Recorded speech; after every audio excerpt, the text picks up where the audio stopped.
बघतोस मी तुझा. ए दादा, ती नवरा बायको भांडण करायला आणि तू इथं बघत बसलायस, तुला काय कळते बिळते का नाही?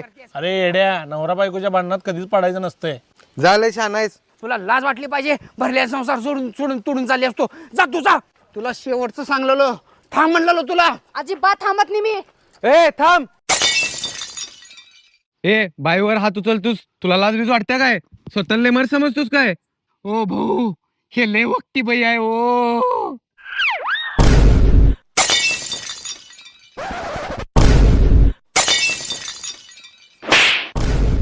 ए, माझ्या नवऱ्याच्या कॉलरला हात कस काय लावलास तू? माझ्या नवऱ्याच्या गल्लीत लई इज्जत आहे. युट्यूबला 2 मिलियन फॉलोअर्स आहेत. लई वायर आहे माझा नवरा. ए बाबा, सरक कडला. अहो चला घरला.